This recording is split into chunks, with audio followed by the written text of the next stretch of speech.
Twongeye kubasuhuza mwebwe abadukurikiye kuri channel Umubwiriza Online TV. Ni wa mwene so wa muvandimwe musanzwe muzi Damien Dusabe.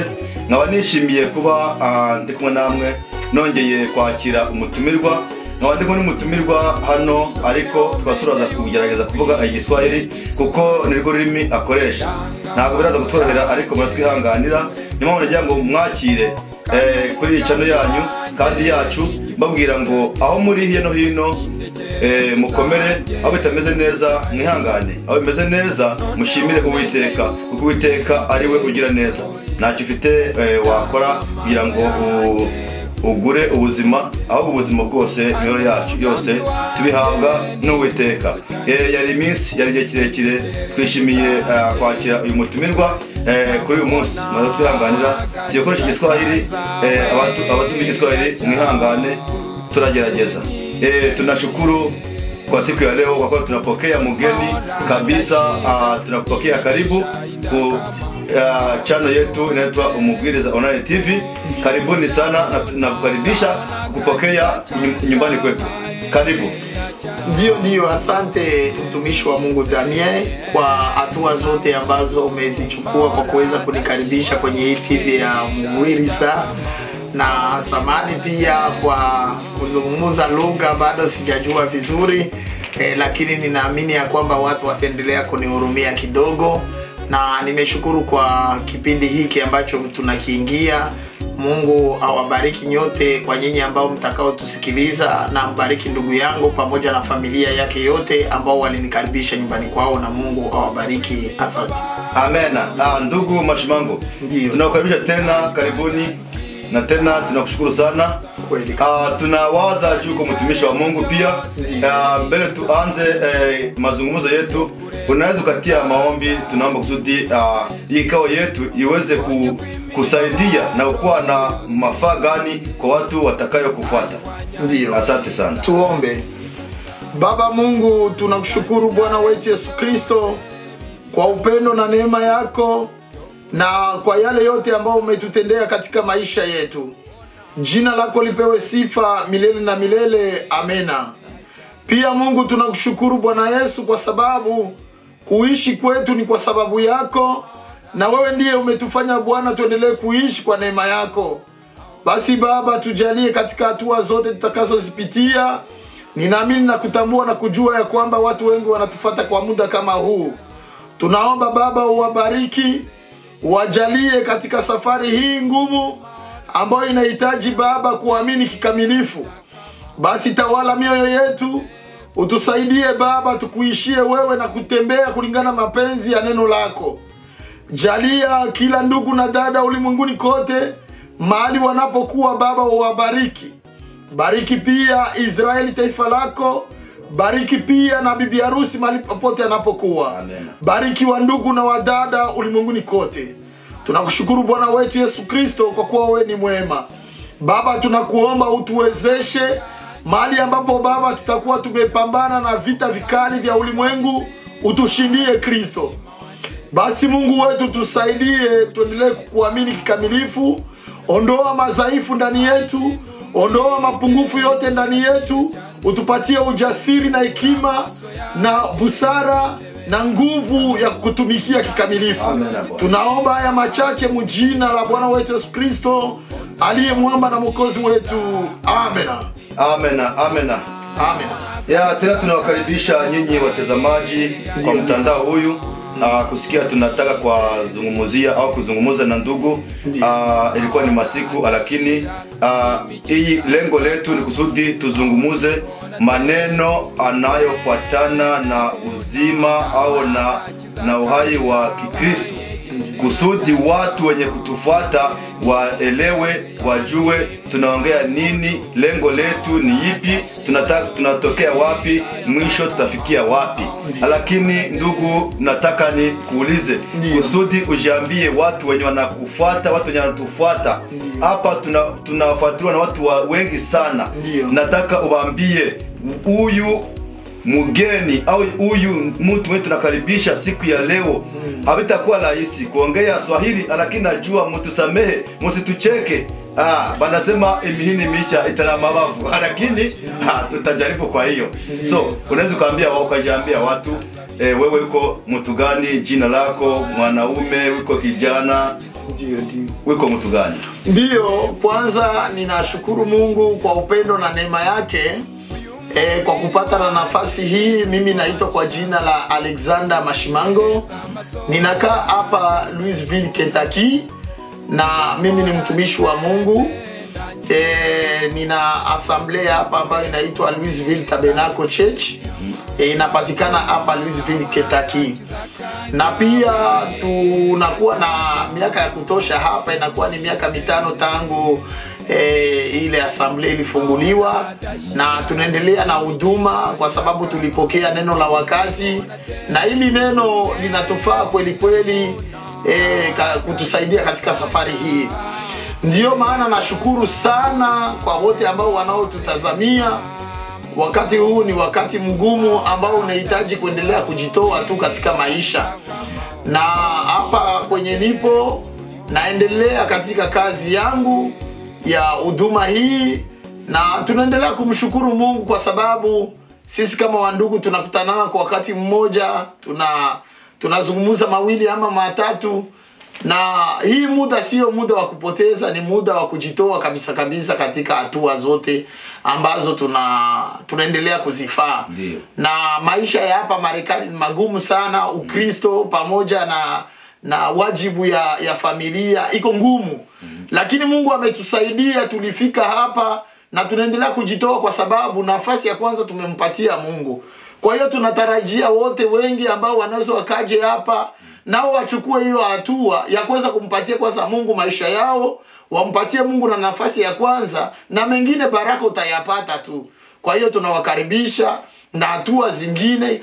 Usione ya kwamba ni ugumu, itakuwaje mimi niishi kwa wazungu na nimtumikie wakati wao tayari wameshachoka na mambo ya kumtumikia Mungu. Lakini wajibu ya Mungu anahitaji sisi tujitoe, na tujitoe kwake kweli kweli. Tunapofika huku pamoja, maisha ni magumu. Utapata ndugu wa kanisa, utapata wandugu wa kifamilia, utapata majirani tofauti tofauti, lakini kitu cha msingi ni kuendelea kumtumainia Mungu. Kwa kuwa ukimtumainia Mungu utakuwa na ushindi, ukimtumainia Mungu utakuwa na jibu, ukimtumainia Mungu atakuwa jibu ya maisha yako. Amen. Kwa yale yote ambayo utakayoyahitaji. Kwa hiyo ni jambo la kwanza la kuwakaribisha wote ambao watakuwa wameletwa hapa Marekani, wote ambao watatamani kukuja kuishi hapa Marekani, Louisville, Kentucky. Tunawakaribisha na karibu sana, na Mungu awabariki. Amen, amen. Asante ndugu. Tunashukuru kwa kukaribisha tena. Kwa hiyo unawaambia wiko mwanaume, una familia? Ndio. Mimi ni baba wa mume na mke. Ni kusema ya kwamba mimi ni bwana wa nyumba, na mke wangu yupo anaitwa Endani Mafao Alexandre, na pia tena nina watoto. Sasa hivi nina jamaa kubwa, watoto 6. Kwa kweli ninamshukuru Mungu. Mungu wetu ni mwema sana. Ndio. Mashima, kusudi watu waelewe huyu mtu tunaongea naye ni nani, ni mtu gani. Wewe kuona unafika Marekani hapa, wiko Louisville, Kentucky. Ndio. Ulifika hapa unatokea wapi? Kama kuna state ulitoka, kuna hamia hapa, au ulitoka Afrika, au ulikuwa unaishi hapa tangu zamani? Ndio. Mimi nilitoka Tanzania, nilikuwa kwenye kambi ya kwanza ya kwangu ilikuwa ni kambi ya Lugufu. Nilikuwa Lugufu ya pili, na baadaye nikatoka Lugufu ya pili wakafunga kambi, nikahamia Lugufu ya kwanza, na baadaye kambi ya Lugufu ya kwanza ikafungwa, tukapelekwa Nyarugusu. Na Nyarugusu ndiko ambako nilitokea, huko nikaja hapa Marekani. Marekani nilifikia kwenye state ambayo inaitwa state ya Missouri, St. Louis, Missouri. Manake siri ni ya St. Louis na state ni ya Missouri. Kwa hiyo baada ya hiyo ndo nikapata na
kuna jambo mojawapo ambayo inatosha uwepo wa Mungu katika maisha ya mwanadamu. Mungu kwanza anahitaji wakati mnakaa pamoja muwe kwa amani. Na muwe kwa umoja, kwa nia moja. Na wakati mnapokuwa pamoja, Mungu anahitaji ya kwamba kusiwe na kitu cha manunguniko ndani ya mwanadamu. Kwa kuwa manunguniko inatosha uwepo wa Mungu. Sasa kilichosababisha ya kwamba niondoke ni kule masikilizano kutokuwa sawa. Basi kabidi niamue nitoke kuliko kukwaza eneo ambao nilipokelewa.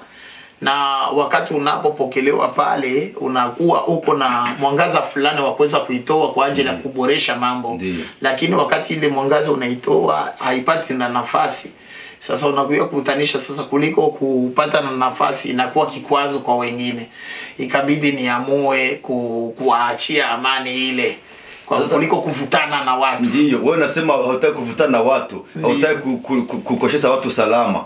Sasa mambo iliacha unasema siwakoseshe salama. Ni nini na tena kitu kinasababisha utoke? Unasema mkusikilizana. Nyie nadhani nyote mko wa ndugu, wa frere. Ni kitu gani kitokee unasema hapa mimi vinanishinda, ngoja nikamate njia yangu? Ndio. Unajua ya kwamba unapofika kwenye maskani fulani, kuna msimamizi wa maskani hiyo kama mchungaji wa kanisa. Na wewe hata kama umepewa na nafasi kuwa mtumishi mahali pale, ule mchungaji wa kanisa na juu yake ni Kristo. Sasa yule anakuwa wa mahali, haijalishi gisi alivyo, haijalishi mapungufu yake, tayari yeye ni mchungaji pale. Kwa hiyo sasa kila kitu ambacho kinachotolewa inatakiwa uangalie kama kinaendana na gisi ya kile kenye kiko ndani yako. Sasa tatizo zaidi sio mambo ya neno. Tatizo zaidi ni masikilizano. Kusikilizana. Masikilizano. Masikilizano ni kusema ya kwamba mnaweza kuwa mko na kitu na kile kitu kinatakiwa kishikililiwe kama cha kanisa. Kama ukishasema hii ni cha kanisa, kama mimi Alexander nilinunua jengo la kanisa. Nilinunua jengo la kanisa, nilitumia pesa zangu. Lakini sasa ni mfano au vilikuwa? Ndio hivyo. Nina kanisa. Nina jengo ya kanisa. Wewe uuza. Ambao nilinunua. Lakini hivi sio yangu tena. Inakuwa ya kanisa sasa. Kwa sababu unanunua, unaweza kuwa ukawa na pesa, ukanunua jengo. Lakini lile jengo ujue kwamba kuna muda ambao utakuwa ya kanisa. Kwa sababu kuna watu ambao utaungana nao, na wale watu ni watu ambao wanafanya kazi ya Mungu. Tayari kunakuwa mashemasi, kunakuwa hawa viongozi mbalimbali. Mwisho sasa watasema, bwana, hii chombo ambao uko nayo tunataka saa kiwe chetu. Chetu, so unasema ni cha Mungu. Kiwe chetu sasa. Mimi nilifanya gharama hivi. Kamata gharama yako. Na moja kwa moja inakuwa chao. Hata kama mmechangia, kama wameshatosha sehemu na wewe umetoa sehemu, tayari hicho kitu kinakuwa cha kanisa. Kwa sababu kama unakuwa na lengo ya kwamba hiki kitu ni cha kanisa, wakati wanakuambia sasa chukua sasa pesa ambayo uliyofanya gharama, unakatala, haiko ya kanisa tena. Wakati wanaleta hizo pesa unatakiwa uchukue sasa ili uachie kanisa. Sasa ndugu, nilikuwa nasema mtumishi au nilikuwa nasema mashimango? Yoyote hiyo uwe na amani. Sasa ngoja nikuulize, neno wa Kristo wengi wanapenda kutaka kuuliza. Unaona mambo ya kusababisha wa Kristo wanakosa imani imara. Kusimama imara muimani. Wamoja unakutana wanarudia mwenye byenye waliacha. Wengine wanatengana, wanatoka wanaenda kutafuta nani kikao yao au kanisa yake. Binafuatana na Wakristo wanatoka sana kwa watumishi. Juu unasema hamsikilizane. Binatoka wapi? Chanzo kwanza adui yetu wa kwanza ni shetani. Ndio number 1. Kwa hiyo wewe ukiwa kiongozi wa kanisa hakikisha nafasi yako upachezee vizuri. Yaani mahali pako upafanzie vizuri. Wewe kama msimamizi, kama mchungaji wa kanisa, hakikisha katika uchungaji wako ufanye kama mchungaji mwenye kuenenda na neno. Kwa hiyo unapotoka nje ya neno, moja kwa moja utaanza kutumia akili yako kuliko kutumia utaratibu wa neno. Utaratibu wa neno unasema ya kwamba yale yote ambayo unayaweka kwa ajili ya neno, hakikisha unamkabidhi Mungu yote kwa sababu ni yake. Ndio. Ukishasema kwamba mimi ni mtumishi wa Mungu, kwa hiyo kanisa natakiwa niipeleke kulingana na utaratibu wa neno. Hakikisha wakati wanakuletea hilo neno unalipokea kama ni neno. Ndio. Ndugu yangu, ulinunua hii jengo? Ndio, nilinunua. Sasa ndugu yangu, ulinunua sababu gani? Nilinunua kwa malengo ya kanisa. Lakini niliona kwamba jamaa ambalo tunalo ama wandugu hawana hizi pesa kununua, mimi nikanunua. Ndio. Okay, Mungu akubariki sana. Si ni kitendo kizuri. Lakini sasa jambo linakuja, Bwana ulitununulia hii. Sasa tunahitaji, hatuwezi kukusumbua sana kusema kwamba tunabeba kwa bure. Lakini sisi kama kanisa tunahitaji sasa tukurudishie mali yako, na ili sisi tupeleke iwe mali yetu sasa, tuimiliki sisi kama kanisa. Sasa wewe kama mchungaji, kulingana na neno, hiyo ni neno. Neno sasa ulisema ni ya kanisa, kuliko wanaona kwa huruma ya kwamba kuliko kuipeleka kwa bure, ifo kurudishie pesa zako. Wewe ni vizuri unaitika ya kwamba mnirudishie kidogo yangu na pelekeni. Sasa unapokataa, yani haiko lengo tena ya kanisa. Ndio. Haiko lengo ya kanisa, utaki tena wamiliki. Sasa Mashimango au mtumishi wa Mungu. Ndio. Kitu wa Kristo anapenda kusema watumishi au wachungaji. Ndio. Wanakuwa na kitu cha kujinua. Ndio. Kitu cha kujinua. Unasikia mkanisa kama wiko watu wenye kutendea shauri, wiko na washemasi, mnaikikala kikao mkusudi muongee, unakutana wewe unataka venye unasema bikue hivyo, hautaki kusikia wengine. Unasema mimi ninasema kusudi vyenye unasema bikue hivyo. Useme ya mwanzo, useme na ya mwisho. Hautaki mtu wa kuambia, unajinua. Then unakuwa unasema hii kama mimi mchungaji kanisa yangu. Eski vile vinafuatana na neno la Mungu? Ni kusema ya kwamba kwanza kujiinua sio kitu kizuri. Unapojiinua Mungu atakushusha. Ni heri niwe wa chini, niendane na mapenzi ya Mungu kuliko kuwa juu bila mapenzi ya Mungu. Kwa hiyo Mungu anahitaji ya kwamba tuwe wanyenyekevu.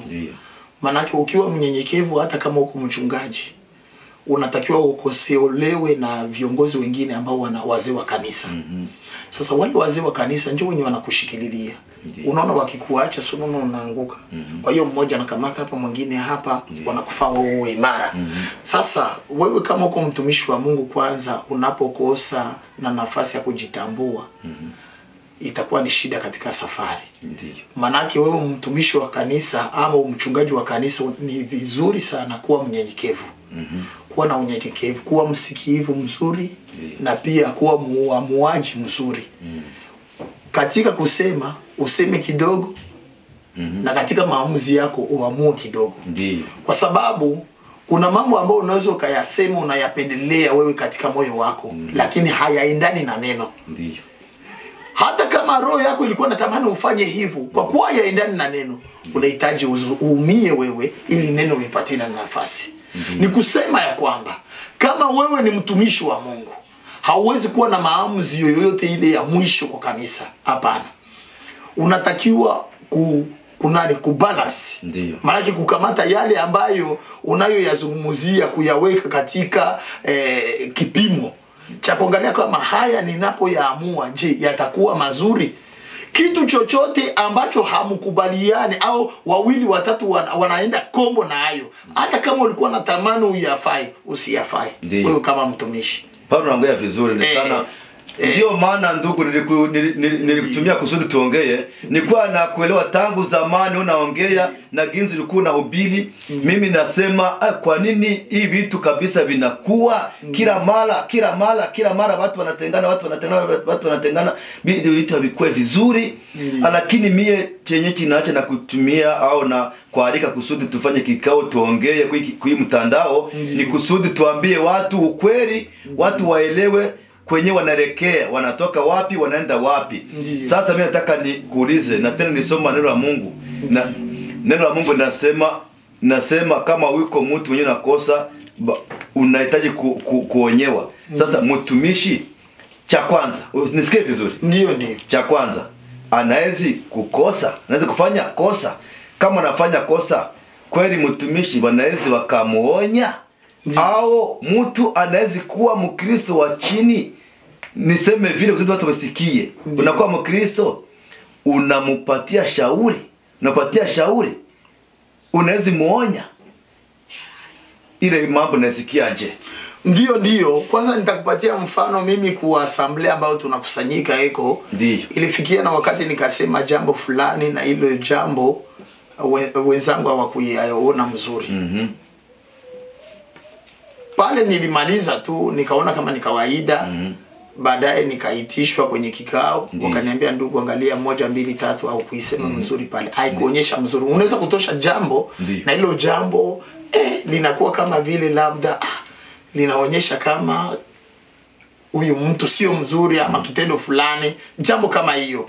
Sasa kwa kuwa wenzangu waliniambia nikasema hapana, natakiwa niende mibarani nisahihishe jambo hili. Mtoto wa Mungu anapokosea, hata kama uko mchungaji, wewe ndio msimamizi wa kanisa, unaposema jambo na wazee wako pale kusikiliza kama hii ndugu ameenda kombo hapo, ni vizuri uende mibarani tena kutengeneza ile jambo. Nilipoitengeneza na ndugu zangu wakasema Mungu asifiwe.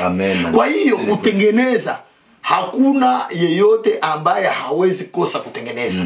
Kila mtu iko chini ya Mungu.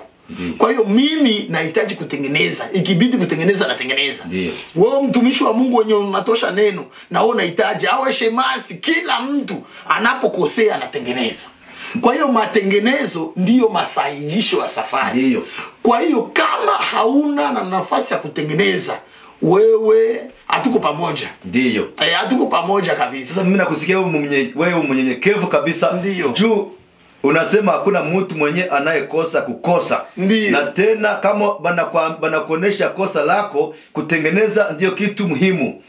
Sasa mtu mwenye, kama mtu anakupatia shauri, anakuonya, unakatala, unaona vyenye vitafikia vitakuwa mambo gani? Vitakuwa vizuri, vitakuwa vibaya. Wakati wewe ni kiongozi, unapewa shauri. Shauri unaikataa. Wale watu watavumilia kwanza kwa heshima yao kwa wakati mmoja. Mara nyingine mtu yule hawezi enda naye mbali. Kwa kuwa hata kama uko na msimamizi, unapoleta option yako ya mawazo yako mazuri ambao uko nayatoa kwake, anayakatala. Iko shida sana. Safari hiyo itakuwa ni ngumu sana kwa kuenenda na huyo mtu. Kwa sababu gani? Kitu ambacho kitachomoka mahali pale itakuwa separate. Angalia na kupatia mfano wa shetani na Mungu. Kama shetani angelikuwa anasikia yale ambayo Mungu iko namwambia katika utaratibu wa kazi ya Mungu, wangelifanya nini? Haya yote yangelitutokea. Kama yalitokea ni kwa sababu ya ugumu, yani maamuzi ya mtu kutokubadilishwa. Kama maamuzi yako yanakuwa imara kwenye neno ni sawa. Lakini unapo focus kwa maamuzi, yani unaendelea na maamuzi mabaya ya kuharibu yale maamuzi, kwa wale ambao wako na ufunuo watasema hapa tukienda huku mwisho tuko na hali ya kuweza kuharibika. Kwa hiyo tunatakiwa kuondoka. Kuondoka ni vizuri. Sasa katika kuondoka kuna mambo mawili. Unaweza ukaondoka mwenyewe ama kundi, kulingana na wale ambao walipata ule ufunuo, kwa sababu board ya trustees au wazee wa kanisa ni wengi. Wanapoona kwamba safari hii iko ngumu, ni kutafuta na nafasi ya njia ya kuenenda na neno vizuri. Kwa sababu gani? Kwa sababu mimi nilipotoka nilifunuliwa. Nilifunuliwa kwanza, wandugu ambao niliongea nao mara nyingi, niliongea na mtumishi wa Mungu Pasteri nani huyu Mapendo. Niliongea naye mara mingi. Nilimwambia ndugu, nyinyi mnatoka na wengine watatoka. Kwa sababu wakati mimi nilitoka, Mungu alinijia akaniambia ya kwamba wewe unaondoka na wengine wataondoka. Kweli? Ndio. Karekezi nilikuwa namwambia sana Fred, ndugu Karekezi. Nilikuwa namwambia wengine watatoka. Nilimwambia ndugu Mapendo kabla ya toka, ndugu Mapendo salitoka nyuma yangu. Nilikuwa nishamwambia ndugu Karekezi wengine watatoka, kwa sababu ile wakati tuliendelea kuzungumza Karekezi paka na mke wake wakati alitoka, alikuwa nyumbani kwangu wakati mmoja juu ya hali anaona ya kwamba hana amani. Kwa hiyo ujumbe unasema ya kwamba kama mahali penye upo unasikia moyo wako haufurahi. Ndiyo. Haubanwi pale. Yeah. Una haki ya kutoka na kwenda mahali pengine ambapo moyo wako utakuwa vizuri kuliko kuvutana. Iko vibaya sana kuleta shida ndani ya kanisa. Na wakati msimamizi huyo ndio iko pale. Kama ule msimamizi yuko, muachie kanisa lake, ondoka uende fasi kwenye utaona usalama. Ndio, sasa pale unaongea vitu vya kusema kubanwa pale. Sasa kama unasikia moyo wako hako salama, ndio haubanwa, hakuna mambo yina kufunga pale. Ndiyo. Sasa tatizo unaweza ambia nini wale watu wenye wanakuwa na kosa salama mkanisa, wanaondoka wanafika nje wanasema sasa naongea nini, anasema nini, wanajitematema hako, wanafika fast friend, unasikia wanasema mengi, lakini wakati wanarudia unaona wananyamaza. Unaona vitu vinakuwa kama mambo ya ujanja. Na tena nikuulize kitu kizingie fast friend. Na tena nikuulize, wewe unaweza kuwa mtumishi unakuwa unaambia watu, mimi kama mtumishi, kama hamunisikie milango nje inafungiwa, washemasi mfungule, mwenye napenda atoke aondoke. Ili inakuwa ni neno linaweza saidia watoto wa Mungu na kuwafanya wanasimama imara. Iko shida sana. Ni kusema ya kwamba hawezi kusema ya kwamba mimi ndio mtumishi mwenye anashindwa atoke. Kama msikie vyenye nasema, vyenye naongea, mlango inafunguliwa. Jambo hilo linasemekanaga tu kwenye neno. Neno linakuja linaamua, linasema kama utaishi kulingana na neno, ndiyo, uamue kuishi neno, ama uamue kwenda. Ndiyo. Lakini si waseme mimi mtumishi, wewe ni nani? Wewe si ni budongo tu. Wewe ni budongo, wewe huko kitu. Wewe mtumishi, wewe ni nani? Ndiyo. Mtumishi ni nini? Si mtumishi. Sasa baba usebako njoo kuna baambia baondoke. Ni shida. Wewe mtumishi manake travailleur, si ndio hivyo? Ndiyo. Maana wewe uko na batumikia. Au yaelewa ile kitu. Mtumishi siko Kiswahili. Mnasema yeye mkilugha pale. Mtumishi mkianza kusema umukozi. Umukozi. Yani wewe travailleur. Wewe kutumikia wengine. Unatumikia wengine. Sasa wewe travailleur wewe unasema wewe ndio tope. Wewe barikutia wewe ndio travailleur. Wewe ndio na watu maana sisi watumishi tuko ba travailleur au diacre. Surona diacre anasimama. Anasimama anatembea. Iko na batengeneza hapa. Usifanye hivyo. Ndio. Tusikilize kule. Nataka enda chooni. Pita hapa. Ndio. Wapi kwenye kuko choo? Anakuonyesha. Maana iko pale yeye akai. Yeye iko na hangaika angalie mahali kwa gani kwenye atakuongoza. Sasa ni kusema sisi ni watumishi. Ndio. Bafanya kazi. Bafanya kazi baba nani? Baba waumini. Ndio. Waumini. Waumini mnaita aje? Watu wenyewe wanaamini. Wale waumini. Bakwizera. Bale bakwizera ndio mnaita Abakristo. Abakristo. Bale waumini bale. Ndio boss. Ndio babose. Ndio ba. Sisi ba travailleur. Bale ni watu bakulinda, ni roho ambazo zililetwa pale kwa ajili ya kuhakikisha Mungu anakupatia baggage ya kuwabeba. Maana wewe uendelee kuwaonyesha neno na kuwapeleka mahali ambapo watafikia sema ingieni mraza Bwana. Ndio. Unaona? Sasa wewe unapobavuruga au jaelewa kazi yako. Bale ndio babosi yetu na sisi ndio ba travailleur. Sisi ndio watumishi sisi. Asante sana. Kwa hiyo tunatakiwa kuwaheshimu na wao wanatuheshimu. Amen. Tunaheshimiana. Kwa hiyo tuna wajibu ya kuhakikisha tunawafanya wao wafurahi moyoni. Kwa hiyo hawezi kumwambia utoke nje. Wewe ndio kumwambia dada, ndugu, ili neno lilikuja ili tuishi kulingana nalo. Lakini sasa na wao wana akili. Wana akili ya kujua kama huyu kweli iko anatupeleka kwenye kweli ama anatupeleka mahali ya kufa. Kwa lote. Kwa sababu kuna njia moja ya uzima na ya mauti. Kwa hiyo kama uendi kuya uzima unaenda kwa mauti. Mbele ya mwanadamu waliweka mambo haya mawili. Huyu mchungaji wangu, je, ananisaidia neno la kunipeleka kwenye uzima ama ni neno la kuniua? Ukiona ya kwamba ako na kupeleka mahali pa kufa kwa lote, wewe kusanya vyako, ondoka. Una haki ya kuondoka au uhitaji aseme yeye aseme. Moja kwa moja useme hapa sio mahali pangu. Sababu gani? Kama wewe ni mtoto wa Mungu, labda wao hawajapata ile, iko vibaya sana kuendelea kuishi mahali ambapo haufurahi. Kwanza unafukuza uwepo wa Mungu. Mungu hataendana na wewe kwa sababu ndani mwako itakuwa ni manunguniko. Na Mungu haishi mahali penye manunguniko. Na ndio maana nabii anasema kwamba ukiwa mahali ambapo unaona kwamba chakula ninayoipata hapa hainifurahishi moyoni mwangu, yani sikuli vizuri, Nenda mahali ambapo utakula kile ambacho kinakufaa. Sasa ndio hiyo mtu anaondoka. Kwa hiyo mimi kwa assembly mahali ambapo nipo kila mtu ana uhuru. Ndio. Nakwambia kwamba una uhuru wa kuwa hapa ama una uhuru wa kwenda mahali ambapo utajisikia kuwa sawa. Lakini siwezi kumwambia mtu ya kwamba nenda, ni neno njoo inatakiwa kumfukuza huyo mtu. Na sio kumteta, ni neno. Neno linasema tuishi neno, tuachane na dhambi, hiyo tu. Mimi ningaki napenda dunia, basi penda dunia, achana na neno. Ndio hiyo. Mungu akubariki. Asante ndugu. Wakati kingali pale. Ndio. Sasa unasema kitu mambo ya kuondoka. Mambo ya kuondoka. Sasa mimi nataka nikuulize kama yuko mtumishi. Ndio. Batu batatu au baine banaangalia mambo hayendeke vizuri. Banakuonya. Ndio. Banakufuata wanakuonya. Wanakuambia hii kitu na hii sio vizuri. Ndio. Watu zaidi 5. Ndio. Unakatala kurekebisha na kutengeneza vyako. Banasema kama ni Mkristo, wanasema acha sasa wewe uikale kwanza hivi vitu vinakuwa vibaya, kwanza uanze ujitambue mwenyewe na urekebishe.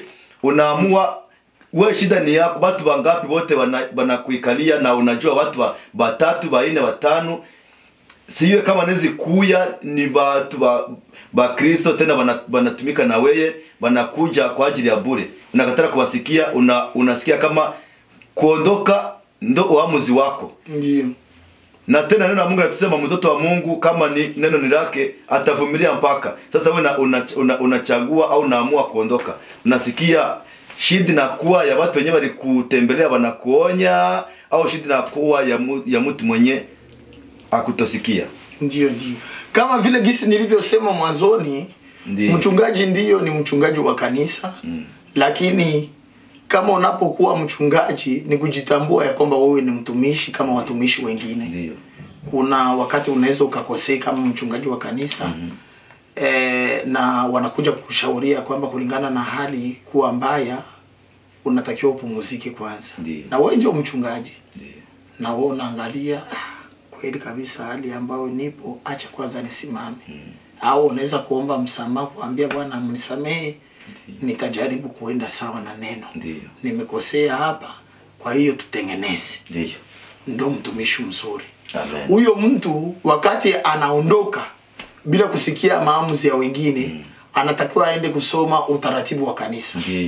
Kuna brochure sijui mnaita aje nyinyi? Mwenendo na utaratibu. Hapana. Utaratibu wa kanisa, l'ordre dans l'église. Ni brochure. Sasa sijui brochure mnaita aina nyinyi. Mnaita brochure. Ni brochure tu. Ni brochure hivyo. Okay.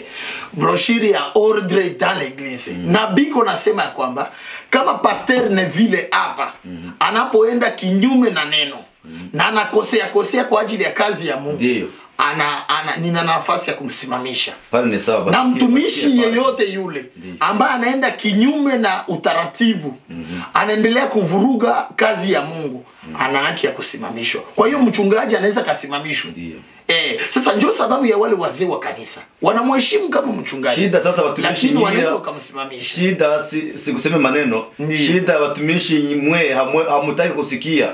Unabisema kwa maneno, lakini kama mtu anasema vitu havilingana neno la Mungu, bana viona vibaya, simamisha kwanza, rekebisha, unakatala. Ndio. Ni kusema ya kwamba mimi siwezi kusema mambo yote ya kazi yangu gisi tunavyofanya sisi. Kwa hiyo ni mambo ya kazi yetu. Hii mambo ambayo ninasema yanatoka moyoni. Ni vitu ambavyo tumevivre, maana yake tumeishi. Ndio. Yani unaweza ukapata jaribu kwa mtu mwingine ambaye ni mchungaji wa kanisa. Sasa mimi sasa nina yangu. Sasa na mimi ninaanza kupita mrealite ambazo kuna kuja jambo ambayo inahitaji wewe uwe mnyenyekevu. Ndio. Ili uishi na wale watu inataka kuwa mnyenyekevu. Ndio. Unataka kunyenyekea. Ndio maana nabii alihubiri kwenye ujumbe wa kimo cha mtu mkamilifu. Amen. Kimo cha mtu mkamilifu, kila mtu anatakiwa aelewe ya kwamba katika statut de nomme parfait. Kitu gani ambacho ungali unakosa ili ufikie mkiwango cha uwe mtu mkamilifu. Yani mtu mwenye kukamilika, mtu mwenye kuenea. Anaenea kabisa. Anaenea.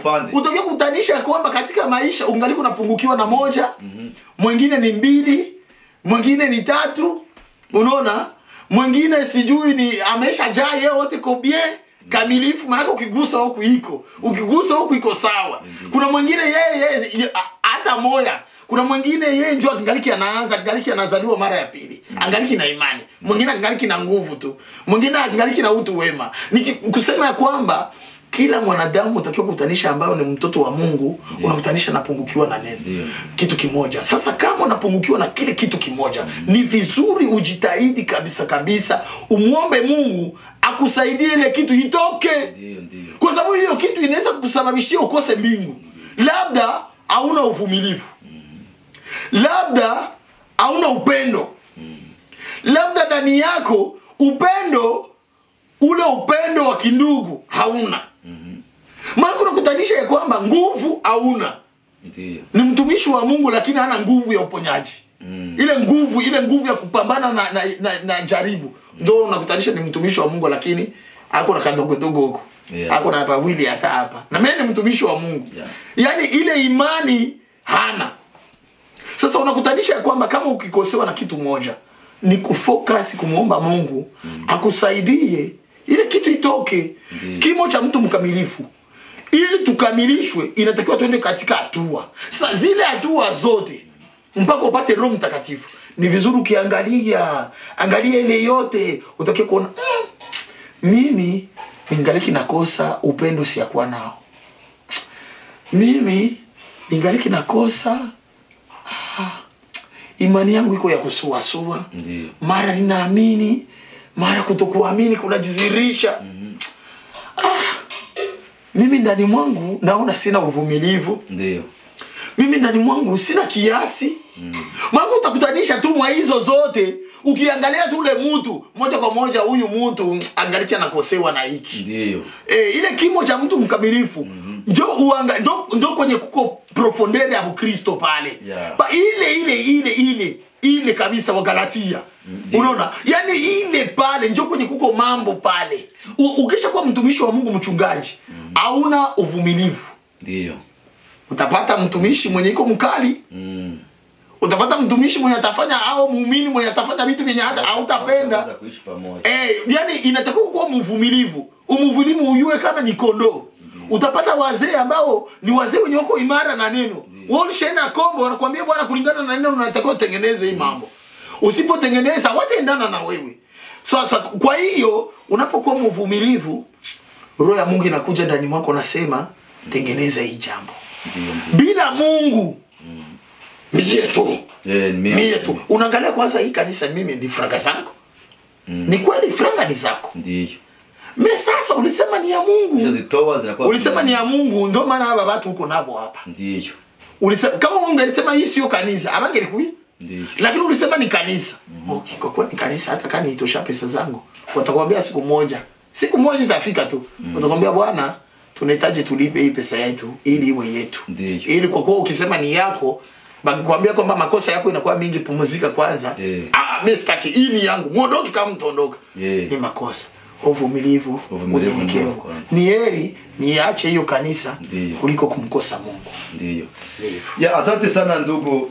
Ile mambo ya kufuatana na Mkristo inaweza kuwa na kimo cha mtu mkamilifu kweli, lakini kama watumishi wanatumika pamoja, ndio maana kuna kuwa washemasi na wengineo wahubiri, wa evangeliste hao watumishi wanakuwa ni mapasta, banakutanisha nguvu zao kusudi neno la Mungu litimie lienee mwa Kristo. Na tena ndio maana bilisababisha Mungu anapana kalamu, anakupatia wewe kukua, anapatia mwingine kukua, kusudi zile kalama kama ni 9 na wengine wapatia 5 kusudi wakamilishe kanisa. Lakini kama nasema mimi niko mwile kalama 5 ninakuwa huyu, mwingine niko mwile zile kalama 9 ninakuwa huyu, unasikia byenye unafanya, byenye unatenda, unasikia kama ni wewe mwenyewe. Na tena sahau kama Branham alisema mimi si mponyaji, mponyaji ni Mungu. Kama nafanya ishara unapona, usishukuru Branham, shukuru Mungu. Lakini pastori wa leo wenyewe wanasema wanajua Branham ni nabii, wanasoma brochure ya Branham, lakini biko tofauti sana na kutenda matendo Branham alikuwa anatenda. Juu kama Branham alikuwa, nikwambie kitu moja, unisamehe kusema yote.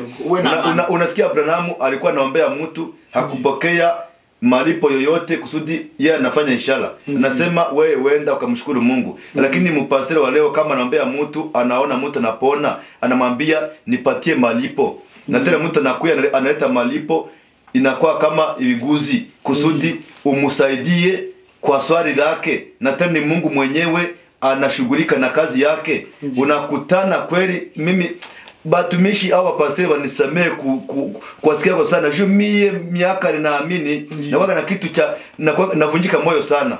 Kulingana na mambo na wewe unajua, unaona hapa nje vinatendeka. Kila siku watu wanatengana, huyu anatoka, na waza kweli shida gani wa Kristo watumishi. Lakini nikienda kutambua mimi ya kama vile unasema Mungu anakutembelea, nenda kutambua ya kwamba mimi nakutana kabisa na watumishi nabo banaweza wakajichunguza sana. Ndiyo ndugu yangu, kwanza kama unahitaji Mungu afanye kazi na wewe, Mungu wa kweli, hapana huyu Mungu wa Freemason. Ndiyo. Juu watu wa Freemason, nilienda kumuona mtumishi mmoja ambaye anasema ni mtumishi wa Mungu. Ako namwambia mtu aseme wewe huko kwa hii madhabahu hapa, siku yenye utatoka kwenye hii madhabahu utakufa. Kisha anawaambia kwamba mimi ni nabii mkuu. Wewe ndio nabii mkuu. Lakini unaangalia anakuambia sema mimi sina muda hapa wa kuhubiri mambo ya Mungu alisema nini, mimi niko wa maishara tu. Basi unapokuwa na ufunuo unasema hapana, huyu mtu hajaelewa ya kwamba ishara sio ndio yenye inakoa, kinachookoa ni neno. Kwa hiyo ili tumtambue ya kwamba huyu ni nabii wa kweli wa Mungu, alikuja na neno kamilifu la Mungu. Unapenda sana, unajisikia kwamba huyu sio tu ishara. Ishara ni kitu kia kujaza kile alichokipokea. Maana yeye alipokea neno kamilifu la Mungu.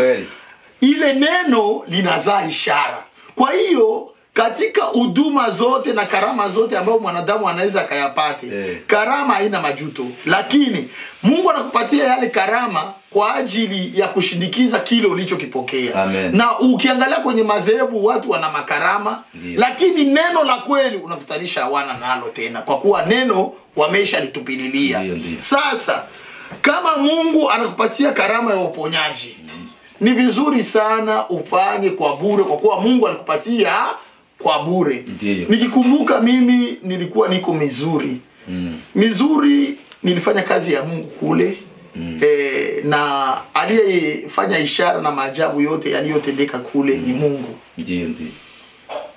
Mungu alitenda makubwa kwa sababu amesaidia watu wengi. Na hakuna mtu ambaye alikujaga na kitu ambacho kinaitwa hata $1 ama senti ama $1 aseme nimekupa hii shukrani. Nilitenda kwa bure kwa kuwa yale ni ya Mungu. Mungu akichukua vyake hauna kitu, wewe ni bure tu. Kwa hiyo yule mama alikuwa na tatizo ambayo alikuwa nayo, ambayo alikuwa miaka 16. Ile miaka 16 alikuwa na pepo, na ile pepo ilikuwa inamfanya atengane na mume wake. Lakini Mungu akamshughulikia yule mama, akamponya. Na alimponya tu kwa dakika chache tu. Kwa hiyo kuna kitu ambacho kinaweza kikasababishe wewe usipokuwa sawa au utamshughulikia mwanadamu. Na akapata kupona. Na alipona, na leo ni mzima, na watoto wake, na anaendelea kuzaa. Lakini ile wakati alikuwa akiwa mjamzito anatengana na mume wake. Hapendi mume wake tena. Hapendi mume wake asiwe karibu yake. Na anaimba nyimbo za Mungu, anatemea watu mamate, anafanya, lakini Mungu alimponya, leo anakuwa mzima. Kuna dada mwingine mmoja ambaye tulikutana naye hapa, alikuwa na mama yake. Mama yake alitoka ngambo za Mabeni huko. Sasa hivi wanakuwa Bowling Green pale. Yule mama tulikutana naye, Nikamuelezea mambo ya mahubiri ya neno la Mungu. Akawa mwenye kunizarau tu, sasa huyu ni kijana huyu. Huyu ni kijana huyu. Hapa vijana nao wanaanza kusema ni watumishi gani? Basi nikaelewa kwa sababu nilipata ufunuo ya kwamba huyu mama bado hajajua kwamba mimi ni mtumishi wa Mungu. Ikafikia na wakati siku moja ninatembelea pale kwake pamoja na mke wangu. Tunaenda kuangalia roho tu baada ya kumaliza ibada, kwa sababu ile wakati tulikuwa hatujanunua kanisa, tulikuwa tungali tunakusanyikia nyumbani mwangu. Roho ikaniambia sema nenda tumwangalie huyu dada nyumbani kwake. Tulipofika pale tukakutanisha mtoto wake mmoja aishaanza kuwa sawa msazi. Mwingine binti wake haeleweki naye iko na mapepo. Tulipofika pale ule binti wake katoka kaenda huko juu. Alipopanda huko juu, sisi tukabakia tuko naongea na mama. Mama akasema mimi binti wangu ananishinda, hali ilishakuwa mbaya, naona swani pepo. Nikamwambia basi mama, ni vizuri kama Mungu anaweza kumsaidia, tutamuombea Mungu amsaidie. Basi yule binti Mungu akasaidia, wakati tunatafuta kuondoka na akaingia. Basi tukasema basi kumbe hivi anaingia, tumuombee. Nilipoenda mbele ya yule binti nikasema, dada, tuko nataka tufanyie maombi pamoja na wewe. Nikamwambia mama, kama tunaomba tu, akiwa na matatizo nitajua. Kwa sababu nikimwangalia tu kumecho yake hivi, niko naomba nitaona reaction yake, nitafika na yeye huyu iko na kitu. Basi yule dada akaniambia, alikuwa ni binti mdogo tu, akaniambia kwamba mimi nina uwezo mkubwa. Una uwezo mkubwa? Uwezo gani? Akasema mimi niko na uwezo mkubwa, Mungu wangu ni Mungu wa Diamond. Yaani Mungu wa Diamond ndio Mungu wake. Niliposikia kwamba Mungu wa Diamond, huyu Diamond wa muziki huyu, ndio Mungu wako, Mungu wake ndio Mungu wako. Basi nikasema sawa, basi mimi nina Mungu mmoja naye ni Yesu Kristo.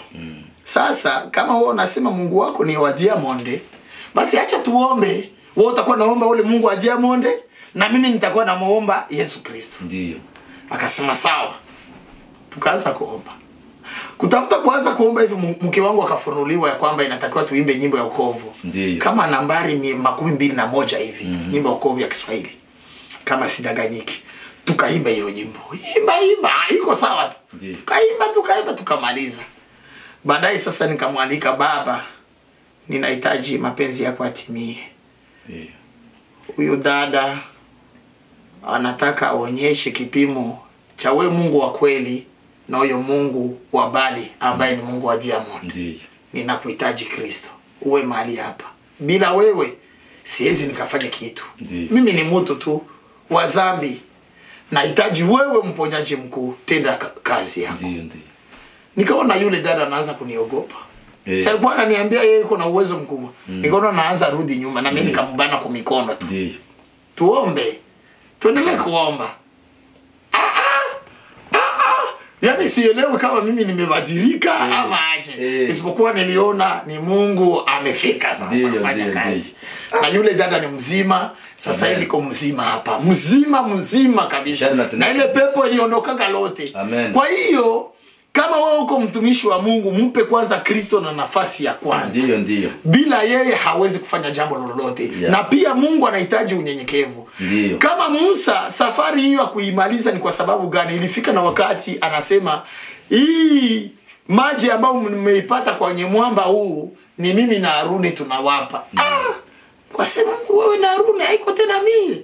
Mungu anahitaji umpatie na nafasi ya kwanza. Hata kama una karama yote, uhakikishe unampatia nafasi. Mungu anapenda sana. Mungu ndio anafanya hii. Mimi ni wa bure. Ndio mheshimiwa tuchingani pale. Asante sana kwa kuongea maneno mazuri sana tena matamu mno.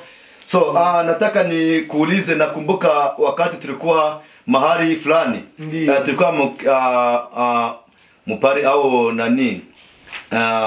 Msikukuu ya African Community.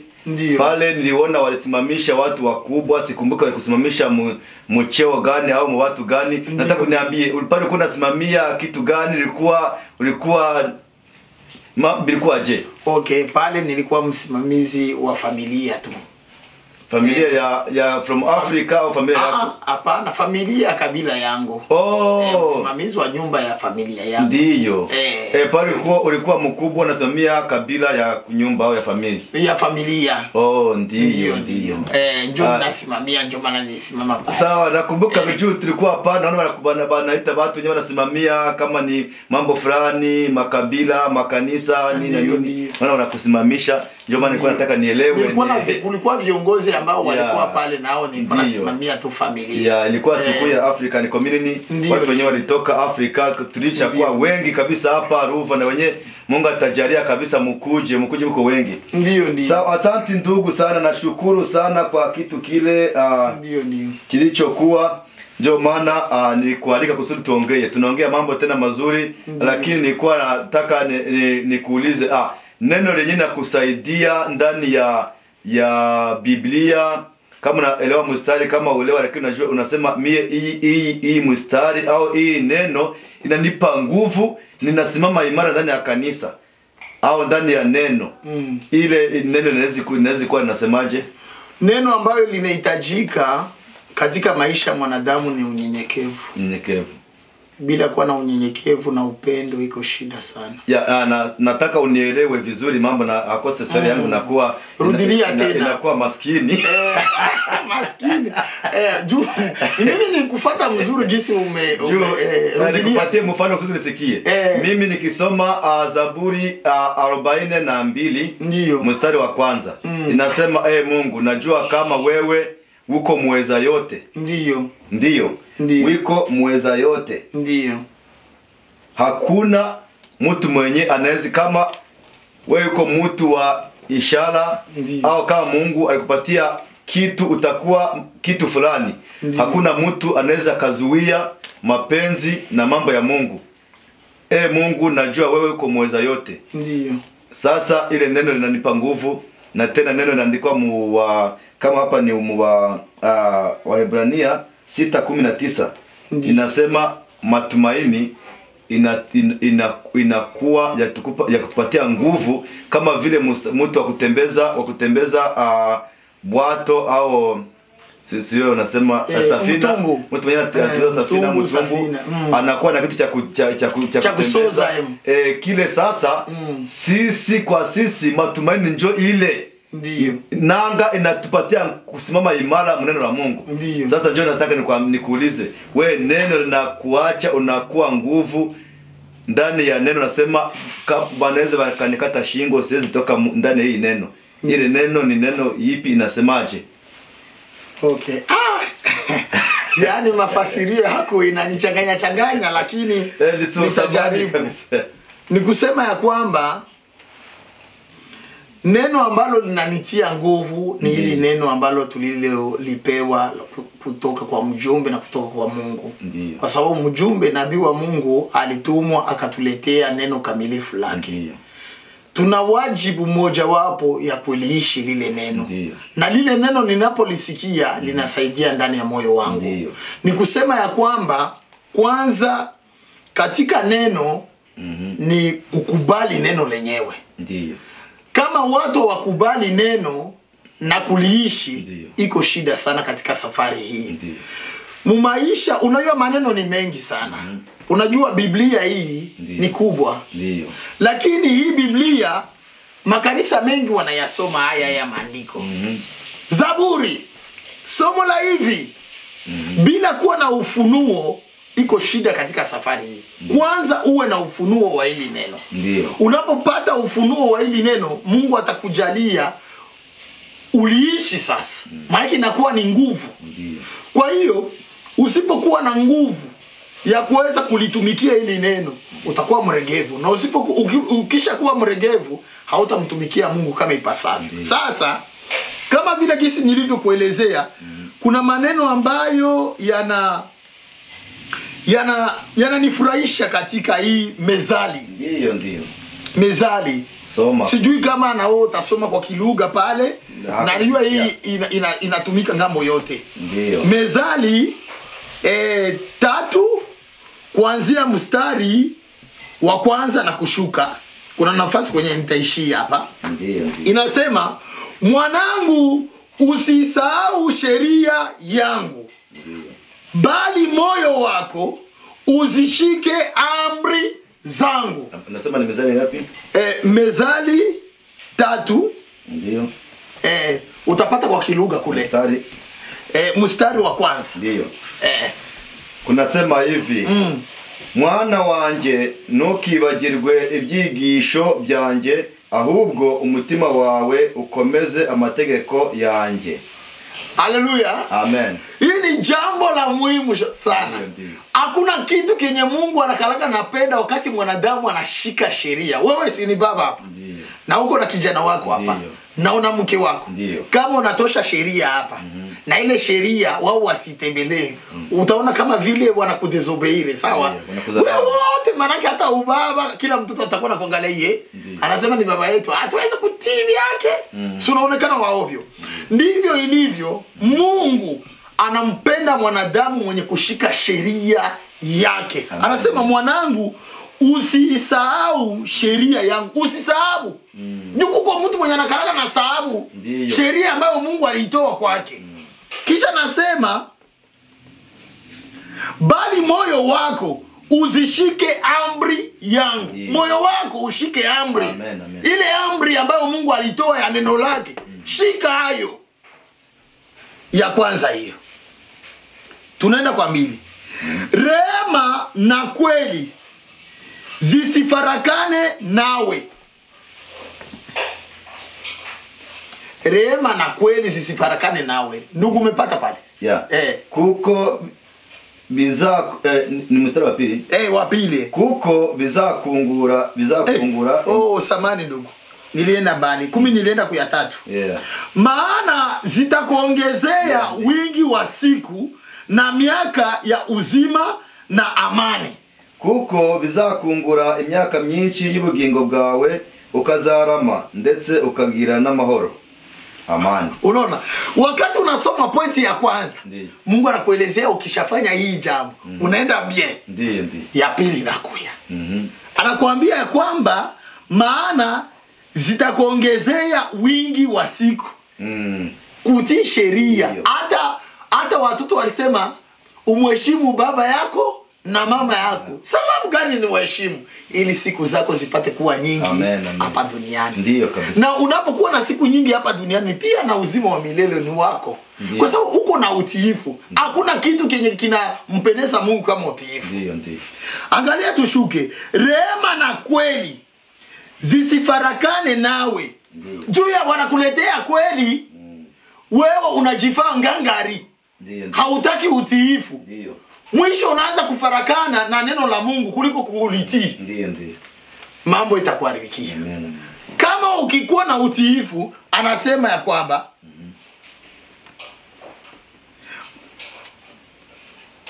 maana rehema na kweli zisifarakane nawe. Zifunge shingoni mwako. Ziandike juu ya kibao chako, moyo wako. Ndivyo utakavyopata kibali na akili nzuri. Kuna watu wenye wana akili sawa. Kuliko aendeze. Mungu anasema wewe utakuwa msimamizi hapa. Peleka taifa langu. Kicho kinakuvurugika. Akili haiko tena nzuri, unapeleka watoto ya Mungu nje ya neno. Mwisho banavurugika. Banapotea kuliko kupata uzima wa milele.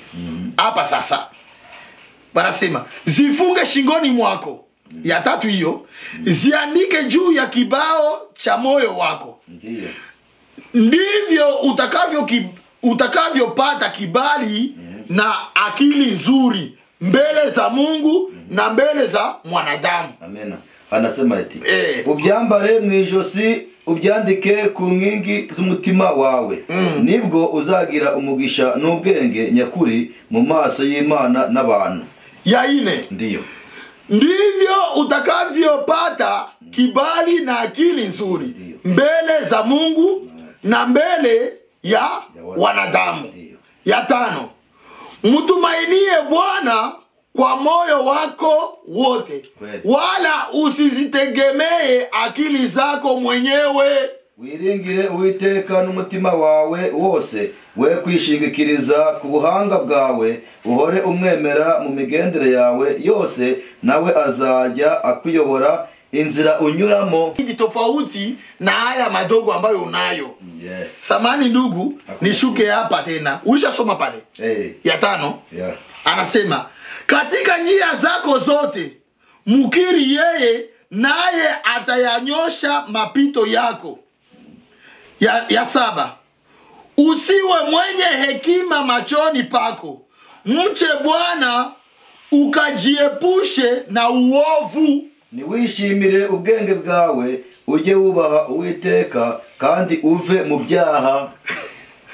Toka kwenye uovu. Amena. Achana na zambi. Kweli kweli. Zambi inamfanya zambi. Hakuna kitu kenye kinamtenga mwanadamu na Mungu ni zambi. Ndio. Akani alienda mahali akaiba dengo ya oro. Mungu alishasema mimi nitawapigania, nitakuwa pamoja nanyi katika vita.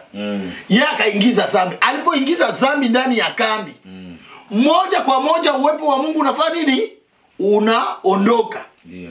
Wakati wewe uko ndani ya kanisa, kwanza uhakikishe unakuwa mwenye kukomaa katika Ukristo wako na uwe mwenye kuzaliwa mara pili. Umempokea Kristo. Amena.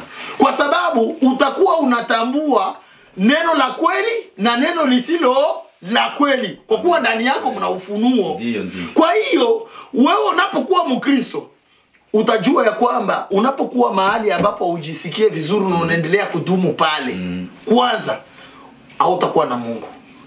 Na Mungu anapojitenga na wewe basi ni kifo. Kweli, yeah. Pasipo Mungu siye hatuko kitu. Sisi ni budongo. Ndiyo. Adamu na Eva walipokuwa kushamba ya bustani ya Edeni, balikuwa wanajua kwamba ebo njoo ebo. Ndiyo. Lakini balikuwa hawajatambua kama ebo walitokana na mavumbi. Siku yenye Mungu aliwaambia siri hiyo ni wakati walipokosea. Ndiyo. Walipotenda dhambi, ndipo Mungu akawaambia, mnajua wewe Adamu utatafuta kwa jasho. Ulitoka mavumbini, utarudi wapi? Na mavumbi. Adamu akatoka. Kumbe mimi nilitoka kwa mavumbi. Mungu akamwambia ile siri. Ndiyo. Ile siri ilitoka baada ya dhambi. Ndiyo. Kwa hiyo sisi ni mabudongo. Ndiyo. President wetu ni budongo. Sie wote Marekani mzima na ulimwengu mzima ni mabudongo tu ziko. Ndio maana unapokufa wanakuingizia wapi? Mbudongo. Kwa hiyo wewe hauko kitu. Hata uvae vitu vya mamilioni, wewe ni budongo tu. Wa kujivuna jivunie Mungu. Kwa kuwa watu wa Mungu wajitahidi wasome jumbe ambayo inasema muungano wa bibi harusi na wa duniani na bwana harusi wa mbinguni. Ndio. Muungano wa bibi harusi wa duniani na bwana harusi wa mbinguni. Ndio. Ile ujumbe ni mzuri sana. Na Biko natuambia kule kwenye tutaenda gizi tutakavyoishi, umilele wetu utakuwaje. Ni nzuri sana. Hapa hakuna kitu. Mungu akubariki. Ndio sana, na kushukuru sana kwa maneno hayo mazuri matamu mno ya kufurahisha mioyo yetu na mioyo ya wenye kutufuata. Kama wanaamini na wasioamini, na nielewe ya kwamba hii neno taacha wanaamini wanajua Mungu ndiye Mungu. Kama hawaamini Mungu, wewe uko bule. Kweli kabisa. Sasa nataka uangalie mstari wa Korinto wa pili. Wa Korinto wa pili 6:14. Na pale ndio tunamalizia. Ukisha soma utaniambia unavisikiaje, unatafsiria watu je, vile vitu vinamaanisha nini, vinasema nini. Kusudi tunamalize. Tunakamata muda, lakini watu wasishike kama tunakamata muda kwa bure. Hivi ni vitu vya muhimu. Watu wasaze kama tuko wachawi, tulisikia neno mtu mmoja ni wa Korinto wa pili 6:14. Mtu mmoja alituhubiri, anasema kuna mwanaume mmoja walijiwazia kama ni mchawi au ni musile. Aliandika mbele yake, anaandika mimi musazi wa Kristo. Anaandika nyuma yake, sasa wewe wiko musazi, wiko mchawi wa nani? Wewe uri musazi wande? Anapana kitu hapa, anapatia sasa swali nyuma. Na nyinyi mjiulize. Mnawaza kama wetu tunamingiamo kama kiolela au kama tuko wasazi au tuko wachawi, lakini mtatambua sababu Mungu atukubalia tufanye hivi au tukamate kikao kama hiki. Wewe mtu mwenyewe unatufuata, unasikiaje? Unavionaje? Sasa soma ile wa Korinto 6:14. Wakorinto wa pili 6:14. Utafsiri kwa machache. Ndio. Neno la Mungu nalitafsiria, lakini nataka juu mtumishi wa Mungu naye ni mtu wa kusaidia Wakristo kuingia vizuri ndani ya neno la Mungu. Kama natumia mtumishi wa Mungu ni kusudi tuhakikishe neno la Mungu watu wanalisikia. Je, Wakorinto wa pili 6:14. Tunasoma katika jina la Bwana wetu Yesu Kristo. Amen. Amen. Msifungiwe nira pamoja na wasioamini kwa jinsi isivyo sawasawa, kwa maana pana urafiki gani kati ya haki na uasi? Tena pana shirika gani kati ya nuru na giza? Amen. Amen. Ile inasema eti nimwifatanye n'abatizera mudahwanye, mbese gukiranuka no gukiranirwa byafatanya bite? Cyangwa umucyo n'umwijima byabana bite? Amen. Amen. Nako nataka waambie watu hivi vitu wanavisikia tofauti. Eske binakuaje ule muamini na asiyoamini? Kweli biko banakutania wapi? Banaweza saidiana je? Banaweza kuishi pamoja? Ndio. Ni kusema ya kwamba unaposema ya kwamba wewe ni Mkristo, wewe ni mtu tofauti sana. Ndio. Kwa hiyo hata mzunguko wako unatakiwa kuwa wa Ukristo tu. Ndio. Unapokuwa Mkristo, hakikisha unakuwa Mkristo wa bia kweli. Ndio. Kwa sababu Biblia inasema hapa msifungiwe nira pamoja na wasioamini. Ndio. Unapokuwa Mkristo hauna relation ya kukua close na wasioamini. Ndio. Unatakiwa kuwa na mipaka. Yaani Mungu anasema uwe na mipaka. Ndio. Yaani wewe unatakiwa uishi nao kama mjanja. Kwa sababu wao ni wapagani, wanaweza ukakuletea vitu ambavyo haviendani na neno. Ndiyo. Na unapovienenda utakufa. Ndiyo. Kwa hiyo uwe na mipaka. Kila jambo lolote ambalo haliendani na neno usiliingie. Lakini kama haligusi neno, Ndiyo, una uhuru. Ndiyo. Kwa hiyo wewe hautakiwi kuwa close. Kufungiwa nira maana yake ni kuwa na ukaribu wa pamoja. Maana yake kushiriki katika vya kwao, maana yake pamoja nao close. Na wakati vile vitu ni vya kukuangamiza. Ndiyo. Kwa hiyo wewe kama ni Mkristo hawakuambia kwamba uamue kuwa nao tu. Una nafasi ya kujitenga. Ndiyo. Kwa hiyo nira maana ile ni ile makubaliano ya ubaya. Makubaliano ya ubaya. Maana wewe uko close nao katika ubaya huo. Ndiyo. Sio vizuri. Mungu anakuweka uhuru wa kuweza kujiepusha na jambo hiyo. Amen. Asante mashimango. Ni kile kiini kwa nataka nisikie na watu waelewe. Ndiyo. Na ukipenda raachia pale, na shukuru sana kwa kuzungumuza. Tunaongea mengi tena muhimu. Nataka turudie nyuma. Ulisema ulitoka fasi Nyarugusu. Ukikuwa ndugu kule Nyarugusu, ulikuwa unafanya kazi gani? Kama ulikuwa na kazi, kama hakuna, eski ulikuwa uko mtumishi wa Mungu huko au ulikuwa mtu gani huko? Okay. Ndiyo. Kule Nyarugusu, kwanza Lugufu nilikuwa mwalimu wa watoto. Ndio nilianza kwanza kupana neno. Shule ya Jumapili Mwasamble. Nilikuwa mwalimu wa watoto, nimefanya miaka ya kutosha nikifanya hiyo huduma. Miaka ya kutosha je kusema gani? Miaka mingi. Miaka mingi. Miaka ya kutosha. Kiswahili cha Tanzania hiyo, miaka ya kutosha. Maana miaka mingi nikifanya hiyo kazi. Ndiyo. Na baada ya hiyo tukakuja sasa Nyarugusu tena sikukuwa mwalimu wa watoto, nikawa niko nafanya kazi kwenye shirika ya World Vision Tanzania. Yani vision ya ulimwengu. Yani kama kuona kwa ulimwengu. Na nilitumika kwenye hiyo shirika mu micro project department, micro project. Yani tulikuwa nafanya mamiradi, kusaidia watu wa mamiradi mbalimbali. Ndio kazi ambayo niliyokuwa nayo pale. Na nikawa muimbaji tu. Nikaendelea na ile huduma. Kumbe Mungu alikuwa anajua kile kenye kiko ndani yangu. Na nilipofika huko Missouri St. Louis, nikajikuta ya kwamba hakuna assembly. Ndio. Basi ikabidi nikaenda kwa Wapentekoste. Nilipoenda kwa Wapentekoste tukaanza kushiriki nao. Ndio. Na tulipokuwa tukishiriki nao ikabidi wanikaribishe kwa kuweza kuwapatia neno. Ndio. Basi nikasema hamna shida. Nikapana neno. Nilipopana neno wakafurahi kwa hiyo. Walipofurahi basi wakapenda niwe mtumishi nianze kuwa na patia neno wa Pentecoste wa Ezebu. Ndio. Basi nikaendelea na kazi hiyo. Ndipo sasa Mungu akajitoa sasa. Ndio. Akajitoa sasa kuanza sasa kufanya mambo yale muda ulipofika wa ishara na maajabu. Ikabidi sasa wandugu wenye kuwa masteti mengine wakaanza sikia, kuna ndugu yenu. Walikuwa wananijua, kuna ndugu yenu mwenye anaamini ujumbe wa ndugu Braname. Iko kule, ilifika hata Malexitone, masehemu mbalimbali. Ule frere. Mungu yuko anamtumikisha kabisa, anafanya nini? Nilienda kufungua kanisa yenye ilikuwa hapa Tennessee, nilienda Michigan, nilienda South Dakota, nilikuwa na ubiri masteti. Nikipelekwa nao nafanya kazi ya Mungu mpaka gisi Mungu alinifanya kuwa evangelist. Lakini pamoja na hiyo nilikuwa siyabarikiwa mujumbe. Ndipo wakati sasa nilikuwa hapa nikawaelezea mimi ni mtumishi wa Mungu, acha nipitie munjia ambayo iko sawa. Ikabidi nibarikiwe na ndugu Vianney, Pastor Vianney pamoja na ndugu Oscare. Wakanibariki sasa hapa kama shemasi. Lakini tayari nilikuwa nishabarikiwa na watumishi wengine kwa kazi ya Mungu kama evangeliste wa Pentecoste. Na ndivyo nilikuwa nikienda masteti mbalimbali kuhubiri huko.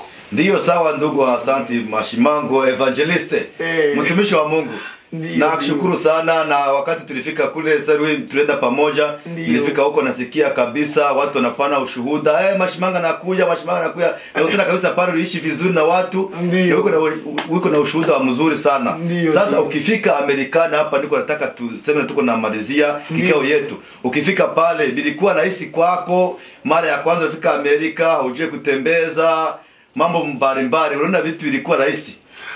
Nilipofika pale mambo haikuwa rahisi. Kwa sababu unapofika eneo Mungu anakusaidia kukupatishia mtu mwenye atakusaidia kwa hatua fulani. Nikakutanisha kaka mmoja ambaye anaitwa Mwibe. Na alikuwa anampenda Mungu sana. Na alikuwa na kipaji. Ndipo alikuwa iko ananiambia, sema ndugu yangu Alexandre, ungelikuwa hapa au Mashimango, wewe ungeliitwa profeti. Yeye ameshituka na huduma tu. Nabii ni mmoja, naye ni William Mario Branham. Sisi tunaonjeshwa kidogo kidogo katika huduma, lakini nabii iko pale, yeye ndio nabii wa kizazi.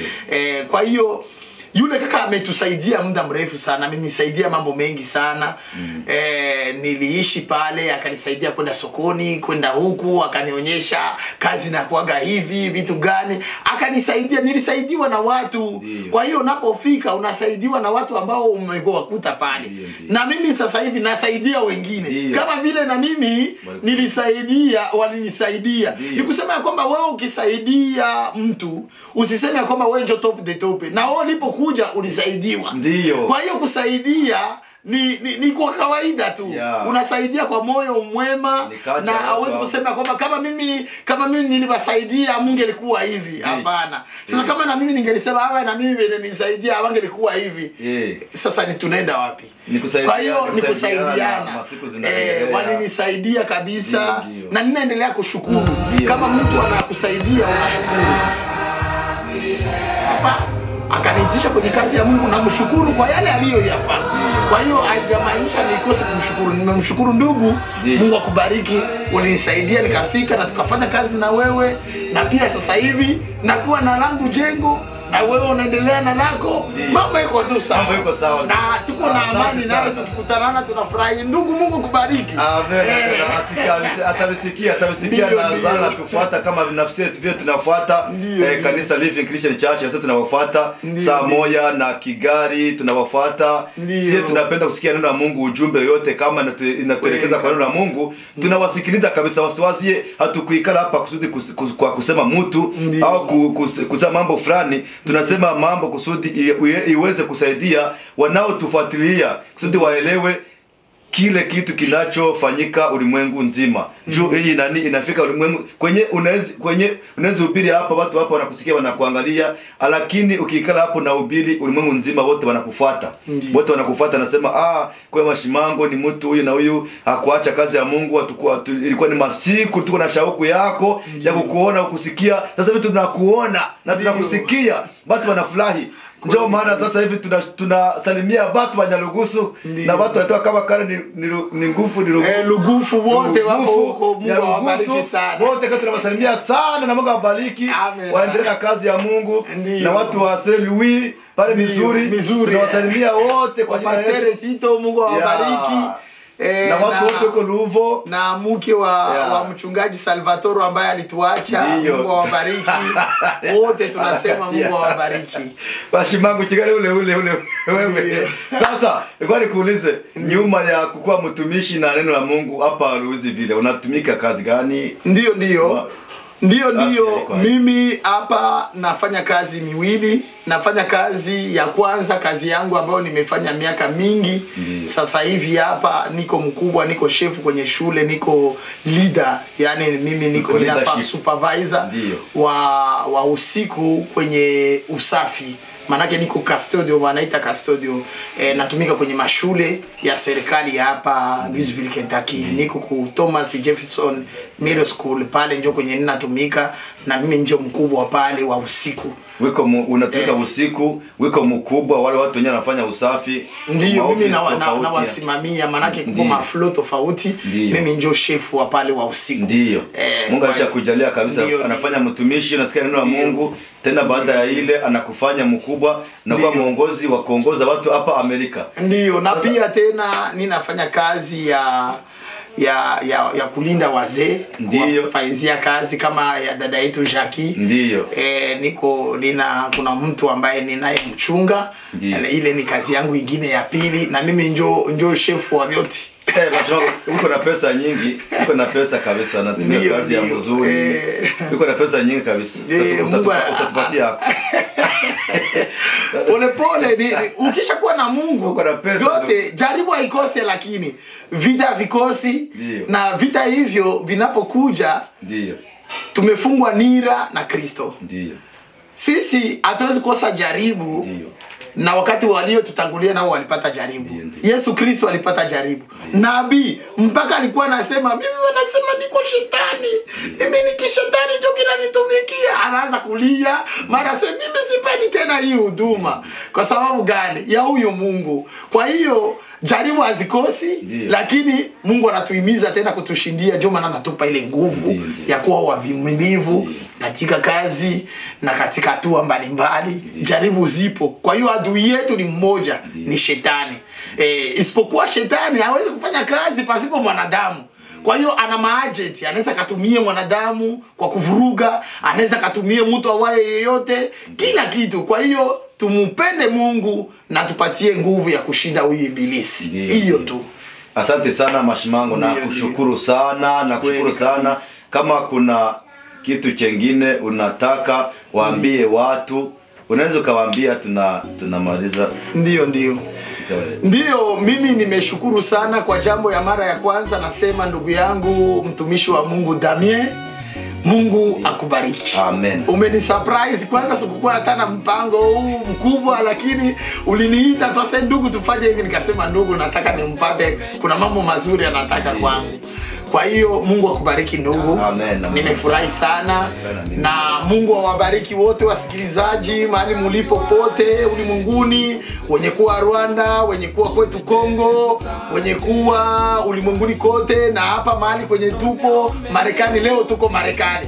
Tumeshatoka, ndugu yangu Damien tumetoka Kongo, yakaenda Rwanda, mimi nikaenda Tanzania, na leo tuko pamoja naye. Leo hapa ndio inakuwa tena makao yetu kwa muda ambao Mungu anatarajia, kama atasema leo siku imeisha tuondoke, tunaenda kule. Kwa hiyo Mungu awabariki nyinyi wote wasikilizaji, wa ndugu na wadada mahali popote mlipo.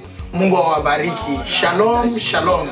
Na Mungu ambariki mke wangu na abariki familia yangu na wandugu kanisa lote la Mapendo. Mungu awabariki ndugu yangu mtumishi, na Mungu awabariki kanisa letu hapo la Louisville Tabernacle, na Mungu awabariki kanisa la Living Church.